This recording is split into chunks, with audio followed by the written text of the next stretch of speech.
আসসালামু আলাইকুম। আজকে আমাদের 34 নম্বর ক্লাস। আজকে আমাদের টপিক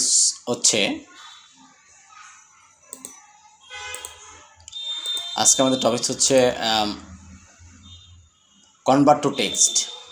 টেবিলের একটা অপশন কনভার্ট টু টেক্সট। আমরা যখন কোনো টেবিলে কাজ করি তখন যদি মনে করি যে ওই টেবিলের ডাটাগুলি আমার থাকবে কিন্তু টেবিলটা আমার প্রয়োজন নাই, আমি আমার টেক্সটগুলি প্রয়োজন। সেক্ষেত্রে আমি যেই কাজটা করতে পারি মাইক্রোসফট ওয়ার্ডে সেটা হচ্ছে আমরা লেআউটে চলে যাব। আমরা টেবিলের ভিতরে যে ডাটা ইনসার্ট করা থাকে তাহলে আমরা এখানে দেখতে পাবো লেখা আছে কনভার্ট টু টেক্সট। ক্লিক করব। এখানে লেখা আছে যে আমি যে কনভার্ট করব কী আকারে, প্যারাগ্রাফ মার্কস আকারে, ট্যাব আকারে, কমা আকারে, আদার্স কোনো কিছু ইউজ করতে চাই কিনা আমরা একটু দেখে নিই। প্যারাগ্রাফ মার্কস আকারে যদি আমরা ইউজ করি, ওকে দেই, তাহলে দেখব যে একটার পর একটা শব্দগুলি নিচে সাজানো করে লেখা আছে। আবার যদি আমি কন্ট্রোল জেড দিই, ব্যাগে চলে আসি, লাউডে যাই, কনভার্টে যাই, এবার বললাম ট্যাব আকারে, একটা থেকে আরেকটা দূরত্ব ট্যাব আকারে থাকবে, ওকে দিলাম। তাহলে দেখলাম এখান থেকে এখানে এক ট্যাব দূরত্ব অবস্থান করে শব্দগুলি এখানে বসে আছে।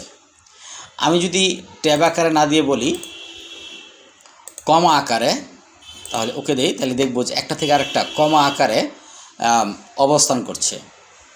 কন্ট্রোল জেড দিলাম, দিয়ে আবার লেআউটে গেলাম, কনভার্ট টু টেক্সট, আমি আদার্সে ক্লিক করলাম। আমি এখানে একটা স্পেস বার দিলাম, একটা স্পেস, অনলি ওয়ান স্পেস, একটু খেয়াল করি সবাই, একটা স্পেস, ওকে।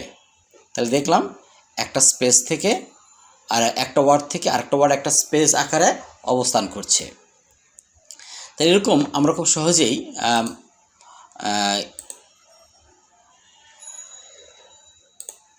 টেবিল থেকে টেক্সটে কনভার্ট করতে পারি। আবার এর টেক্সটকে আমি টেবিলেও নিয়ে যেতে পারি, তবে একটু অসুবিধা আছে। তো আমি অসুবিধাটা পরে বলি, আগে আমরা নিয়ে দেখি।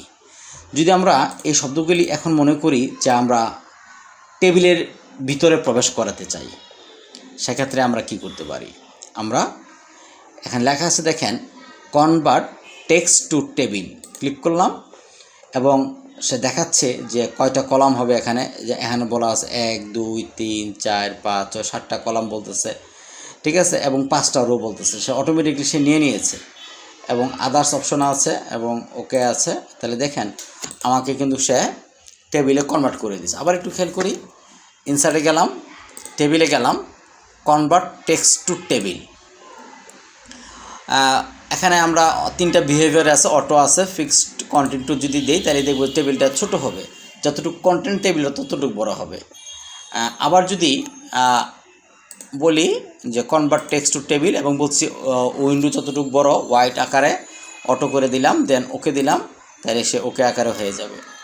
যদি এর ভিতর কমা থাকতো তাহলে কিন্তু আমরা এখানে গিয়ে বলতাম যে কি আছে, প্যারাগ্রাফ আকারে আছে, কমা আকার আছে, ট্যাব আকার আছে, এটা বলে দিতাম। যেহেতু এখন স্পেস আছে, স্পেস আকারে বলে দেবেন স্পেস আছে, এখানে একটা করে স্পেস আছে, সেই অনুযায়ী সে ডাটা নিয়ে নিয়েছে। তো অসুবিধাটা যদি বলি, অসুবিধা কি আছে, সাপোজ এখানে আমার একটা ডাটা কম আছে, এবার যদি আমি সিলেক্ট করি এবং আমি যদি টেক্সট টু করতে চাই, কনভার্ট টেক্সট টু টেবিল 7, তাহলে আমরা দেখতে পাচ্ছি যে এখানে দুটা ফাঁকা রেখে সেল টেবিল তৈরি হয়ে গেছে, কোনো সমস্যা নেই।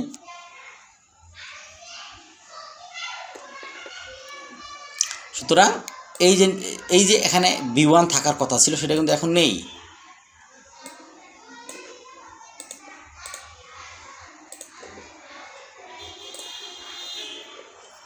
তাহলে এখানে একটা স্পেস ছিল, সে অটোমেটিক সেটা নিয়ে নিয়েছে। যদি স্পেস না থাকতো তাহলে কিন্তু সে এটা নিত না। সেটা আপনাকে বুঝে এই কাজটা করতে হবে যে আমি স্পেস রাখবো কি রাখবো না।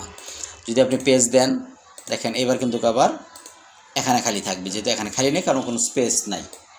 সুতরাং কোনো টেক্সট থেকে যদি আপনি কখনো টেবিলে নিয়ে যেতে চান, তাহলে আপনার কতগুলি ওয়ার্ড আছে সেগুলি নির্ধারণ করে নিতে হবে। এখানে সাজানো আছে সেই জন্য সমস্যা হয়নি, কিন্তু যখন প্রতিটা লাইনে আলাদা আলাদা ডাটা থাকবে, ওইরকম ডাটাকে টেবিলে কনভার্ট করতে হলে আপনার অসুবিধা হবে। আর কিন্তু যদি র ডাটা থাকে যে হ্যাঁ স্পেসিফিক কয়েকটা ডাটা আছে, সেক্ষেত্রে আপনি খুব সহজেই টেক্সট টু টেবিলে কনভার্ট করতে পারবেন।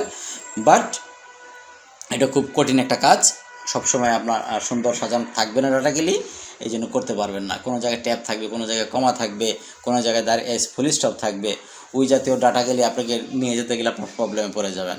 তো যাই হোক, মূলত হচ্ছে যদি কখনও টেক্সট টেবিল থেকে টেক্সটে কনভার্ট করতে চান, এই কাজটা খুব সহজেই আপনারা করতে পারবেন। আশা করি সবাই বুঝতে পারছেন। সকলকে ধন্যবাদ। পরের ভিডিওতে আপনাদেরকে স্বাগতম। আর যারা সাবস্ক্রাইব করেন না, দয়া করে সাবস্ক্রাইব করে নেবেন, কারণ এই চ্যানেলে আমরা Word, Excel, PowerPoint, Access, Photoshop, Illustrator সহকারে বিভিন্ন ধরনের টিউটোরিয়াল দিয়ে থাকবো।